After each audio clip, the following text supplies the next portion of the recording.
හරිද පිළිවෙලකට ඉගෙන ගමු. දැන් අපි ගොඩක් වෙලාවට අපිට වරදින්න හේතුව තමයි අපි ඔක්කොම වැඩ බදා ගන්න. ගොඩක් වෙලාවට දැන් 26 ළමයි ස්ට්‍රෙස් වෙලා ඉන්නේ. දැන් ඔයාලා 13 වසර මේ පේපර් වල ලකුණු නැහැ. කිසිම සංවර්ධනයක් නැහැ. ඔයා ටික ස්ට්‍රෙස් වෙලා ඉන්නේ. නේද? ඔයාට හිතා ගන්න බෑ මම කොහොමද වැඩ කරන්න ඕන මොනවද මම කරන්න ඕන. කලබල වෙන්න එපා පුතේ. ඉස්සෙල්ලා හිතන්න සරල මනසින් මට මග ඇරිලා තියෙන්නේ මොනවද? දැන් මම වගේ නම් හිතන්නේ දැන් විතර මම මේ වගේ කාලයක නම් හිතන්නේ දැන් ඔය මම 26 ළමෙක් වුණා නම් මම ඉස්සෙල්ලාම හිතන්නේ හරි. මට මග ඇරිලා තියෙන්නේ මොනවද? දැන් මට ලකුණු අඩු වෙන්නේ මොනවද? මට බැරි මොනවද? පාඩම් ඔක්කොම බැරි නම් ඒ ටික හරි ලියන්න. එතන මග ඇරිලා තියෙන්නේ මට අර ටික. අනිත් විෂය අපි හිතමු උදාහරණයක් විදිහට සිංහල කියලා. හරි. සිංහල විෂය මට මග ඇරිලා තියෙන්නේ මොනවද? හරි. ඊළඟ විෂය අපි උදාහරණයක් විදිහට ජෝග්‍රෆි කියලා හිතමු. හරි. ජෝග්‍රෆි සබ්ජෙක්ට් එකේ මග ඇරිලා තියෙන්නේ මොනවද? ඉස්සෙල්ලා බැලුවා ඒ ටික මොනවද කියලා. බලලා ඒ ටික ආවරණය කරගන්න ක්‍රමයක් ඉස්සෙල්ලා වෙනම හදාගන්න. දැන් මට අපි හිතමු මට දැන් ඔන්න BC වල පළවෙනි පාඩම මිස් වෙලා. දැන් අපේ පන්තියේ අපි එකට බය වෙන්න දෙයක් නැහැ 27 ක්ලාසෙන් අල්ල ගන්න පුළුවන්. මම ප්‍රශ්න පන්ති වලදී උගන්වනවා. අනිවාර්යෙන් සිලබස් එක 3-4 පාරක් කතා කරනවා. ඒක උට කිසි අවුලක් නැහැ. ටියුට් එක දෙනවා ප්‍රශ්න නැහැ. වැඩි අල්ල ගන්න පුළුවන්. දැන් හදිසි අපි හිතමු අර මගේ ඇල්ල තියෙන ටික ආවරණය කරගන්න ඕන. අන්න ඒකට පුතේ ඉස්සෙල්ලා ක්‍රමයක් හොයාගන්න. මට අනිත් විෂයට මොකක්ද කියලා කියන්න බෑ. හරිද? ඔයා ක්‍රමයක් ඒකට හොයාගන්න. අපි ඔය ටියුට් ටික අරගෙන පාඩම් කරගන්නවා. ඒ මොන හරි ඔන්ලයින් කවර් කරගන්න නැත්නම් පන්තියකට ගිහිල්ලා මොන විදිහකින් හරි ඉස්සෙල්ලා අර මගේ ඇල්ල තියෙන කොටස කවර් කරගන්න. දැන් ඒක විතරක් කළා හරියනවා. දැන් හරි සර් මට පළවෙනි පාඩම මගේ ඇල්ල තියෙන මම පළවෙනි පාඩමට සැහැණ මහසෙ. පළවෙනි පාඩම විතරයි මම කරන්නේ. ඒකට හරියනවද? අපි දැන් කරන තැන ඉඳලා කන්ටිනියු වෙන්න.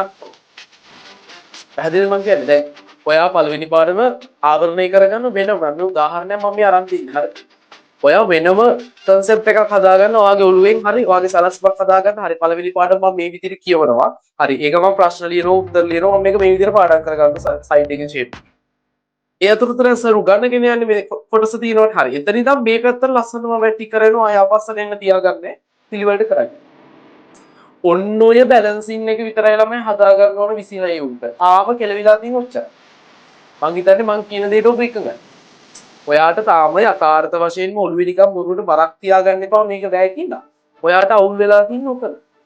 ඉතින් ළමයි ඔය චුට්ට හදාගත්තා නම් ඔයා සමහර වෙලාවට ඔය යන විදියට S තුනක් දාන්නේ. හැබැයි පුතේ A තුනක් දානවා. ඔයා ඔය අනුපාත ටික හදාගන්න. ඔයා හිතන්න එපා අවුරුද්දක් මිස් වෙලා ඉන්නේ. එහෙම හිතන්න එපා. ඔයා හිතන්න මට මගේ හැරිලා තියෙන ටික මොනවද?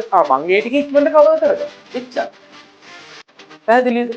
එතකොට ඔයාට ඒ ටික කවර් වෙනකොට ෂේප් එකේ ලකුණු අඩුපාඩු ටික හැදෙනවා. අනිත් පැත්තෙන් කරගෙන යන්න දැන් අල්ලන්නේ. නැත්තම් ගොඩක් වෙලාවට ළමයි කරන්නේ.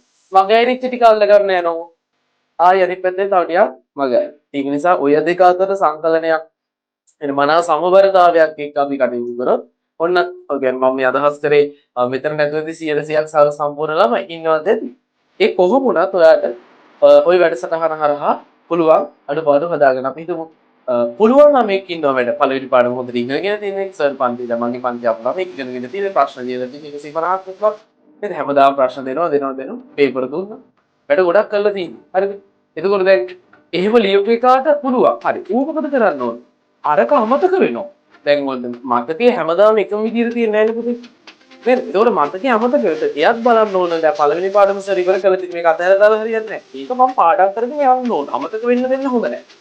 ඒකට එයාගාවත් වැඩ පිළිවෙලක් තියෙන්න ඕන. අමතක වෙන ටික මතක් කරගන්න. ඒතර හැමදාම මතක් කරගන්න. ඒකෙදි මම පොඩි වෙනම පොතක් ගහලා තියෙන අතරේ කියවි කියලා. ඔයාගේ හැමදාම ලියන මට ඒවල මේ සුපිරි වැඩසටහනක්. මුළු විෂය නිර්දේශයම ටච් වෙන විදිහට හදලා මේ මෙහෙම ඔයා වැඩ කරනකොට ඔයා නිකම්ම තමයි සංවර්ධනය විදිහක ඔටෝමැටිකලි සිද්ධ වෙන දෙයක්. ඉතින් මම මේක ආරම්භයේදී නිකම් වාගේ ඔළුවට දැම්මේ.